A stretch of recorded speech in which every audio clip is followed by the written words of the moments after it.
What's up? This is your host, Non-Fungible TC, Non-Fungible Today and Non-Fungible Tomorrow, and welcome to May, guys. It is so exciting to finally be in May, and it is indeed a very eventful April, right? Everyone was saying that, the cryptocurrency market is usually good in April, but in the end, we had a negative 10-ish percentage for the month of April.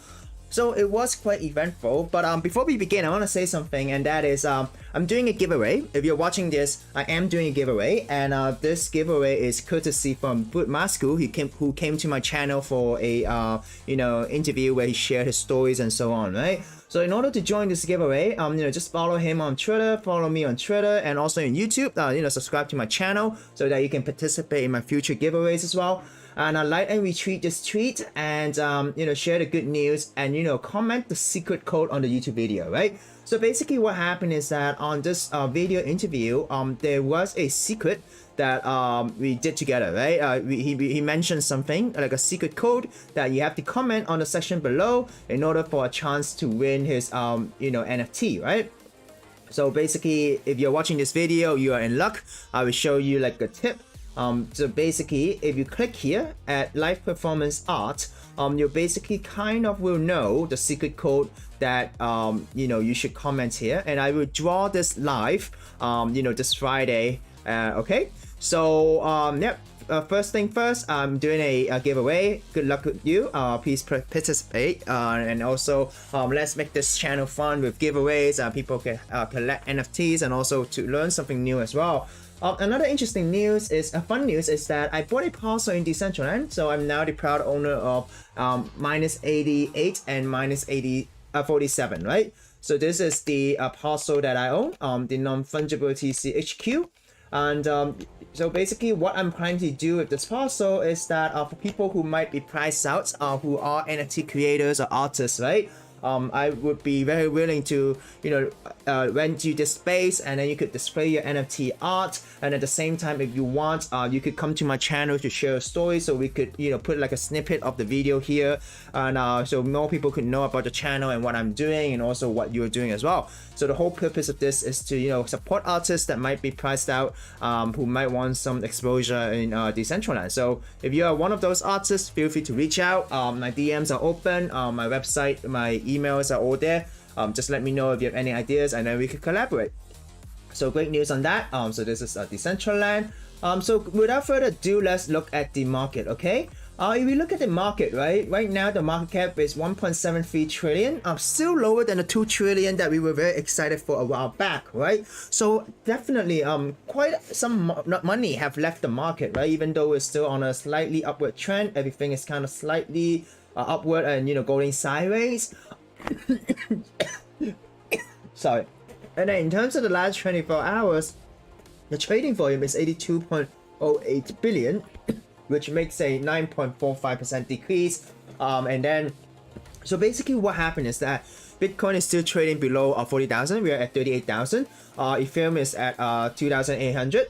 So basically, we did drop, the zone of 4,000, right? Because, when Ethereum was at 4,000, that's kind of like, sorry, not 4,000, when Ethereum was at 3,000, right? That's kind of like the zone where we're really excited and stuff like that. But then, in just 7 days, it went down to, 2,800, went back up, going back down, and then going back up, and now slowly going back down. And the reason for this is that, fundamentals hasn't changed. But what has changed is that the global economy is, quite bad right now, right? If you look at the futures right now, Nasdaq has the worst month since 2008 in April, right? And bond yields rise up again ahead of Fed meeting. For example, say the benchmark 10 years Treasury yield on Monday was making a run at 3% again, trading around its late 2018 high of 2.94. And then also the Fed's two-day May meeting ends on Wednesday with expectation for a 50 basis point increase in interest rate, right? So the market expects a rate hike of at least 25 basis point, which basically means that if interest rate goes up, people are less likely able to borrow money because it'll be more expensive to borrow money, and they'll be less willing to invest in other assets, right? So but at the same time, inflation is also going up, right? Because interest rate goes up, they want to control inflation so that people will spend less money, right? But at the same time, inflation is undeniably going up. So but it would definitely have an effect on the crypto market, right? When interest rate goes up, market kind of, adjusts, and go down, right? Even the traditional market does that at the same time. So this is what is happening at the same time. In terms of DeFi, kind of dropped a bit because we had an overall drop in the crypto market. But in terms of the chain in one-day change, right? We do have a lot of new chains coming up, right? Syscoin was actually doing so well last week. We talked about it. But right now, another new chain called EMOS is doing quite well, right? Relatively new for some reason, money is going in. And also, so basically, do your own research. If you're into DeFi, you could, definitely check this out. But if you put money in new chains, it could be quite risky because the total value lot is only $7 million, right? So it's actually quite a small sum compared to the overall market. So that is DeFi. Let's look at NFT. If you look at NFT in general, sea of green. Finally, we're seeing a sea of green.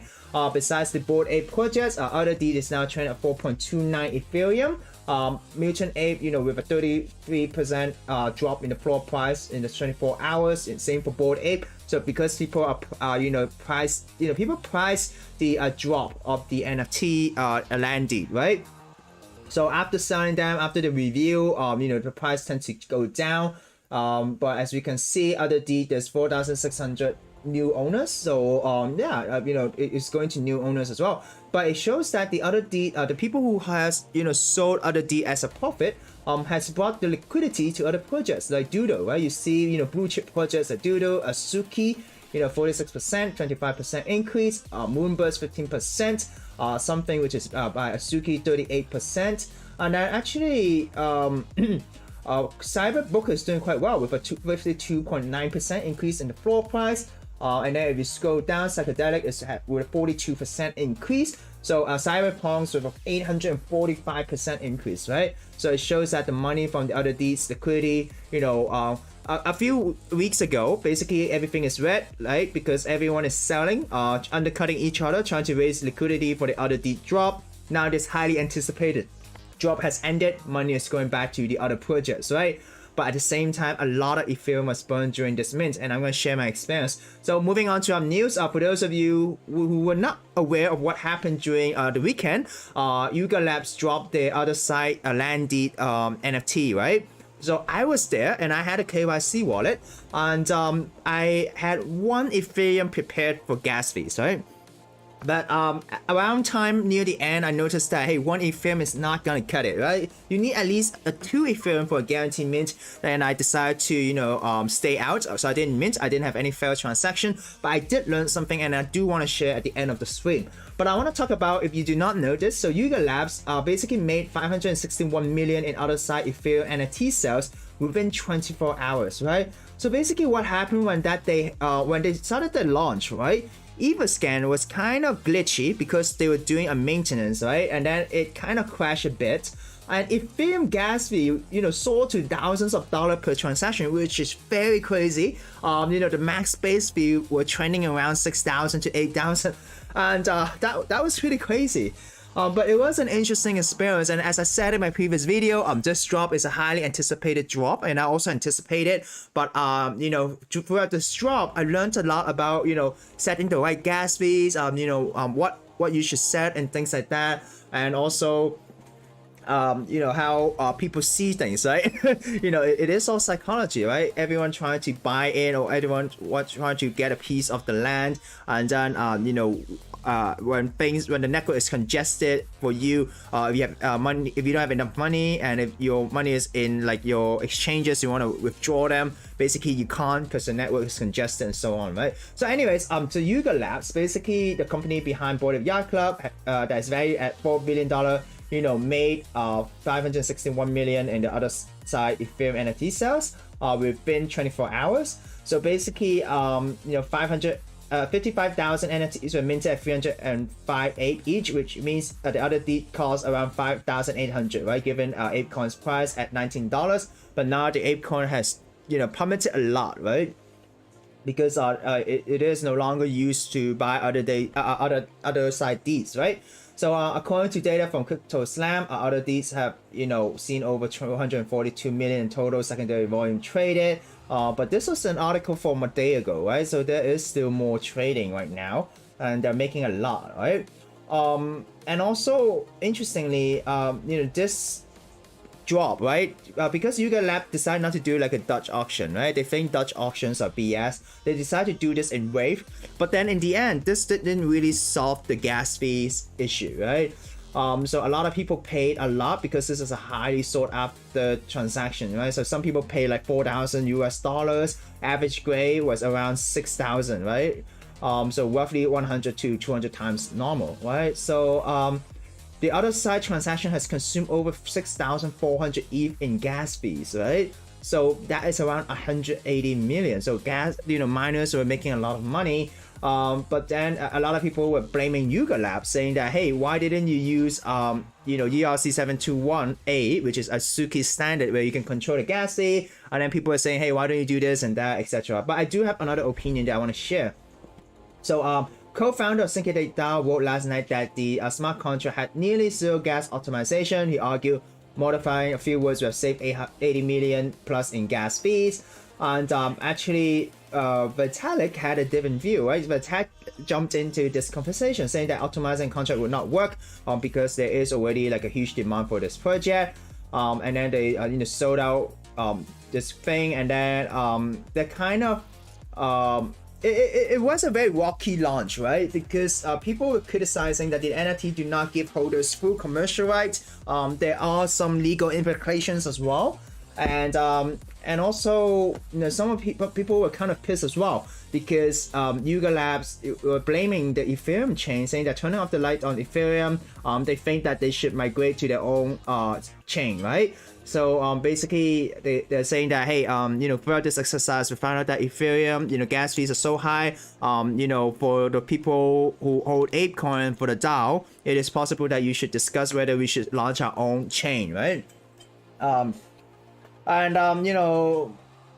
the good thing about what Yuga Lab did is that they are refunding all the people who lost gas. So if you lose money by paying transaction fee and you were not able to mint an NFT, they will refund you. So if you're in this position, you should check it out. But I think for the biggest people who lost is maybe people like myself, right? Because I bought ape tokens, right, at quite a high price, to be honest, and then I was unable to mint. And I don't blame anyone though, right? Because no one forced you to mint.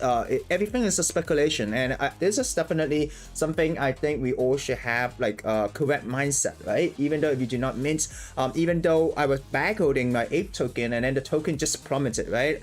It was around $20-ish, and then now it's like around 19 or 11 or 16. Not too sure. But basically, after the launch, the ape token jumped a bit, like quite a bit.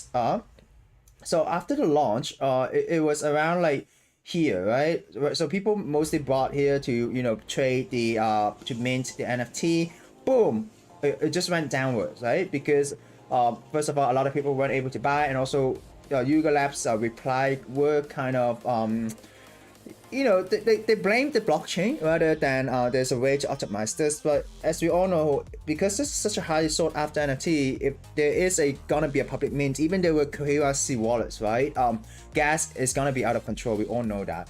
So anyways, I'm gonna share more about my experience later. So another interesting thing is that on that same morning, the Solana blockchain has crashed as well, right? So the Solana blockchain has crashed for 7 hours, okay? No, not 7 hours. So there was the crash caused to mine a 70 outage in September, right? Yeah. So in September, they kind of crashed for 17 hours. And then on that day of Yuga Labs mint, they crashed for 7 hours, okay? But this has nothing to do with Yuga Labs mint. It's a totally different incident, right? So what happened was that there was a mint basically on Solana, and so NFT minting bots reportedly submitted more than 4 million transactions a second, generating more than 100 gigabytes per second of traffic that crashed the network, right? So according to a tweet from Metaplex, it was partially due to botting on the Metaplex Candy Pro machine system, right? To combat this, we have merged and will soon deploy a botting penalty to the program as part of a broader effect to stabilize the network, right? So basically what happened is that there were a bot attack for the Solana network, and my understanding was that people were trying to bot Solana for bots were trying to kind of DDoS in the Solana blockchain, because some people wanted to kind of mint NFT or something like that. Because the Metaplex Candy Machine program is something that where you help NFT mint, something like that, right? So basically it was botted, and that's why it crashed, right? And the reason why it crashed, and it really does show that Ethereum is a very resilient blockchain, right? Even though you have so many people, so many transactions being submitted for this mint, even you have very high gas fee, Ethereum network didn't crash, right? It still survived. But for Solana, because it is indeed a relatively new chain, and compared to Ethereum, it is new chain. There is less decentralization because it takes time for people to build, validators, to create validators. But at the same time, there was a lot of transactions per second, right? So this is kind of malicious, right?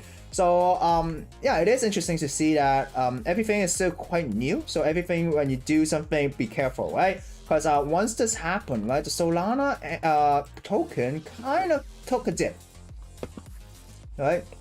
7 days when Solana network crashed, people can't do transactions and stuff like that. It crashed from $91 to $83, but now it's slowly climbing back up to 87, right?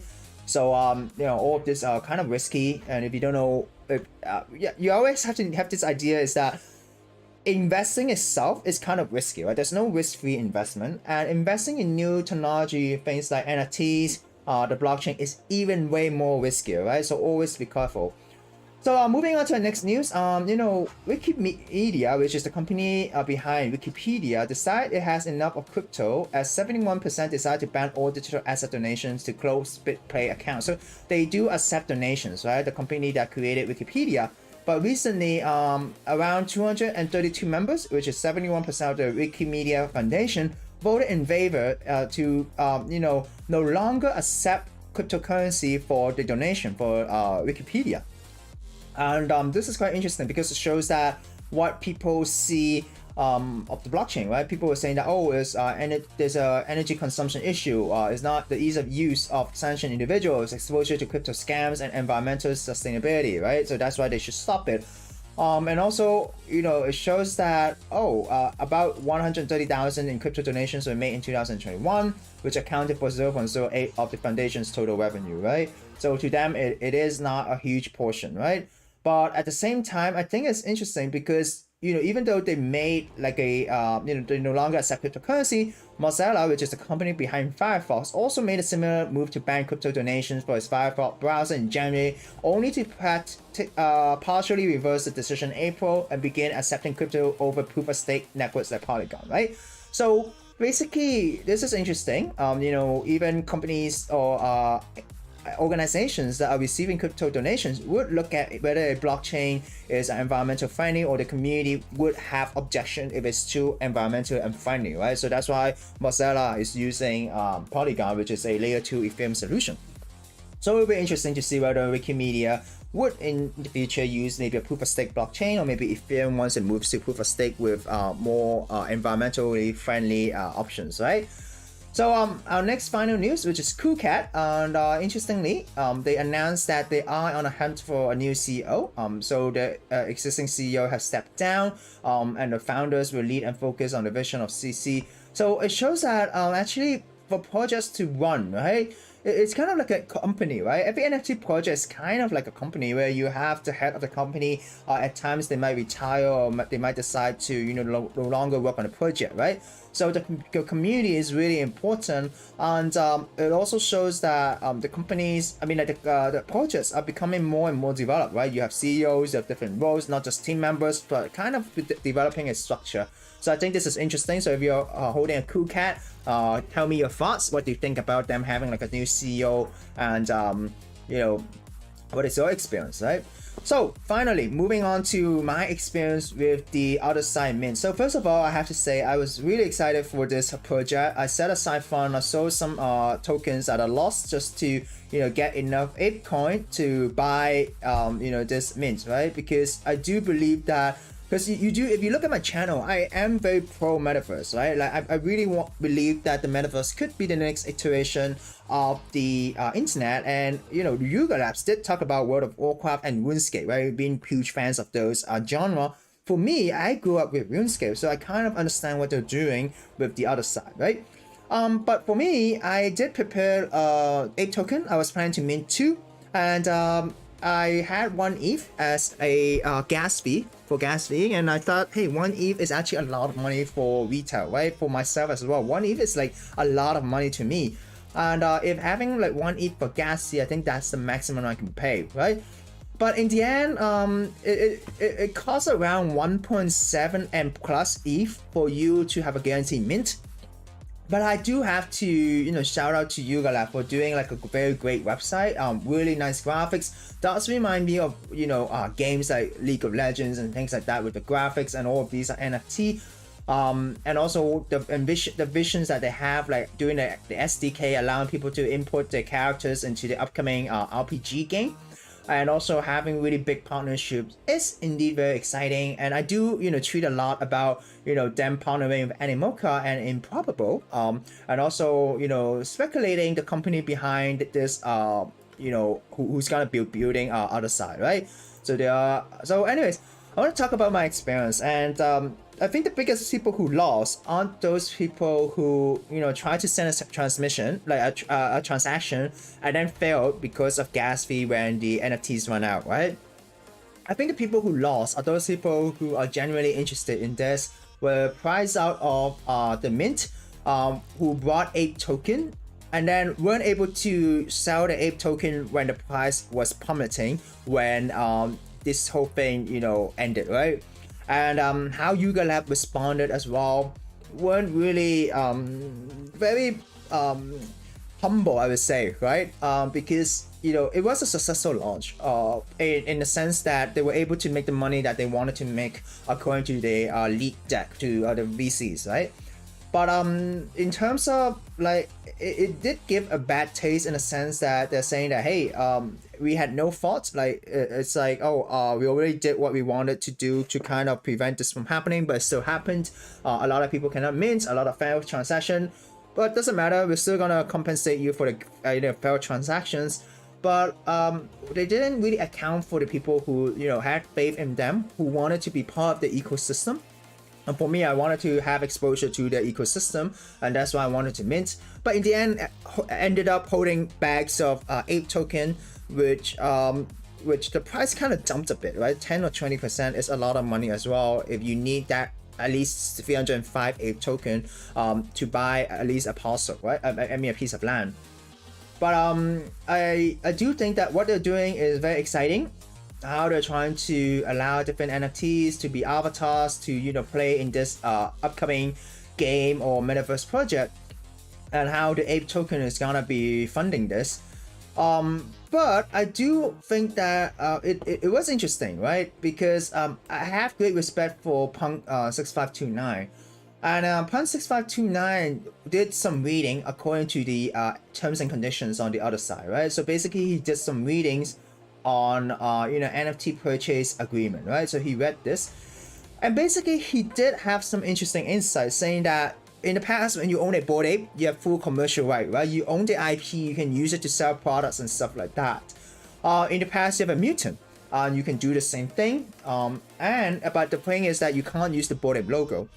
But with the Coda, the new setup of Coda is you don't own the IP, okay? You have a license to the IP in Coda, which is, don't pay, if you don't pay the royalty for the sale of a Coda, Yuga will nuke your Coda, right?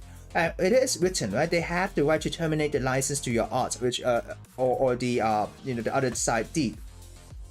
And at the same time, when you are basically buying this NFT, you are signing a contract with any mocha brands in Hong Kong, right? Because to a degree that the other deed gives you right, it is Animoca who's the decider, should you have contacted with them. At the same time, you'll be limited, like you'll be governed by the laws of Hong Kong as well, because Animoca is a Hong Kong company. And I think, it is quite different from what we know, right? Because basically, if there's any dispute, the Hong Kong International Arbitration Center under the Hong Kong, law arbitration in Hong Kong would be governing this, right? Everything will be governed under Hong Kong law. It is indeed very interesting because, and also you have to KYC, right, for this mint. So it is very different from all the projects that we've seen in Web3, because Web3 is always about giving you the IP, letting you to use this IP, using this Azuki, using this, Bored Ape to do your own IP and things like that, right? So I think what 6529 is doing is great, because it's telling people that, hey, even though you're FOMO in this, even though you're trying to flip this, try to read the terms and conditions and see if this is something that you are into, right? Personally, I think Animoca has, I mean, like, if you look at the contract drafting, right? Animoca has the, the initiation here, right? The people who has the biggest say here, because everything is about, terms and conditions of Animoca brands and stuff like that. But I do understand why they're doing that, because they have to protect the Otherside IP, right? The intellectual property. But this is very similar to, like, it is a paradox, right? Because traditional companies, Web2 companies, media companies have to protect the IP. And when they come to, Web3, when they mint their own NFT, they don't sign out these IPs, right? You can't use it for commercial purposes, which kind of makes sense as well, because they have to, extract value from the IP. The IP is the brand. But as, Yuga Lab's Bored Ape become bigger, they are facing the same questions with Web2 companies as well, and whether they're gonna release the rights or not. And from this terms, we do see that they didn't release the right to the community, but instead they needed to protect the IP. Okay, so there is no right or wrong, right? It is a very standard business procedure, but always know that what you're getting into. Okay, so this is one of my thoughts that I have. And another thing is that a lot of people were, fading Yuga, saying that, oh, you didn't, optimize for gas and stuff like that, right? But I did find the street, which is quite interesting, right? Everyone is saying that Yuga wrote a terrible smart contract, but there is 5 facts that no one is talking about, right? So out of these was a non-sequential mint, right? Apes and Mutant received land tokens ID 15k to 45k as a free claim over the next 21 days, right? Public minted tokens 45k to 100k. Given Apes and Mutant, the lower token IDs would be impossible using ERC721A, which is the Azuki contract. So this is an interesting insight, right? Oh, everyone is saying, why don't you do 721A? Optimize the gas, but actually there were some considerations here, right? And also with the 200k supply of NFTs, who, if you need to know who owns which token ID on chain, yes, 721 enumerable is the only solution for a collection of this size. So there is a size constraint, which sucks because it's a lot of gas, right? And also, selling NFTs in ApeCoin is unprecedented as well, right? Usually when you buy NFTs, you buy it with Ethereum. But right now, there is more gas being used because user must pay to approve spending Ape. So this is done on another transaction, right? But spending the Ape token is an extra 20,000 unit of gas. So when you buy the NFT using a different cryptocurrency, I think that might have something to do with creating more loading for the blockchain. So that is why there is a higher gas. So if they want to do it with Ape token, this is, meant to be, right? Extra gas for mint tracking, right? So ERC721A shows us that tracking a number of mints can be packed into the user's balance data, no extra gas use, and get user. Instead, Yuga Labs opts for a user to pay another 200,000 unit of gas. Why not? Right? No batch minting, and so basically this is about some type of security things, I think. So I think this is interesting, right? Jesse Friedland is saying that, hey, there is another approach to why the contract is not optimized. So I think in this space, we always have to see things in two-sided, right? And what I've learned so far is that in this space, you are on your own, right? But sometimes you're lucky, you join into different communities, and I was lucky when I was in the Mint, I was with the Variant community. Track was there, everyone was on the VC, experience this Mint together, asking questions, helping each other. So it's good to find a community, right? The first thing is always find a community. Always know that you're not alone, because if you have like a failed transaction, a lot of people had transactions. If you weren't able to mint, a lot of people weren't able to mint as well, right? So don't don't be frustrated. But the most important thing in this space is survive, right? For me, I decided to take some loss, sold my ape token. Not that I don't have conviction in this project, right? I am looking forward to the Otherside game in the future if it comes out. And hopefully there would be some alternative that allows more people to, play to earn or, build something out of it. Or else it would be so expensive to spend 4 ETH just to buy a land in order to participate, right? But always you have to survive, right? For me, I sold my, unfortunately, I sold my sandbox parcel and sold my ape token because I saw that Decentraland floor price is going down so badly, like it's so dramatically, like because everyone is, pulling out liquidity, trying to pay for the gas and stuff like that, pay for the losses. So the floor price went down. And I've been eyeing Decentraland for some time because Decentraland is one of the metaverses where a lot of big brands were choosing, right? A lot of US brands chose Decentraland. A lot of luxury brands chose to partner with Decentraland. So Decentraland itself has a brand and it is working, right? It is working in the browser. So that's why I decided to buy a parcel there, even though I sold my sandbox parcel at a loss, sold my ape token at a loss. And this is a way of survival, right?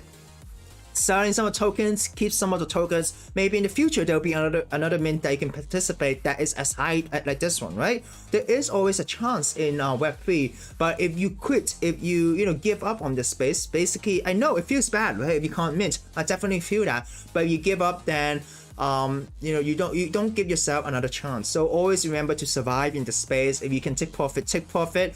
If you believe in the project, buy back when no one is talking about it, right? When the floor price goes down, right? Even if it does not, then maybe that project is not meant to be. Then look for another project, right? Buy that project and fully believe in it, then take profit, buy back at a lower price, or just ride the wave, right? So you're not alone, but it is helpful that when you go through like a very stressful minting process, share with other people if you have other community within the space. If you can't share it, maybe just share with some people who don't understand, right? But go out for a walk, do other type of stuff, play video games, do other stuff. Put your mind at ease, right? Don't stress over a loss because, as I said, and a lot of people who came to the channel said, every day is a new day. Every day is a new opportunity in Web3. If you shut yourself out, then you miss out this opportunity. But if you survive, take profit, and get ready for the next mint, take profit, or just sell at a loss. So just survive in the space. Then there is always a chance. Even winning once could make a huge difference, right? So this is your host Non-Fungible TC. Hope you enjoyed this video. Remember to like and subscribe, share this to other people. If you are not feeling well, if you're not happy about missing out the Otherside mint, I am in the same boat. You want to talk to someone, feel free to reach out to me on Discord or Twitter or whatever. I'm still here, right? So that's it for today. Thank you for watching. This is your host Non-Fungible TC signing out.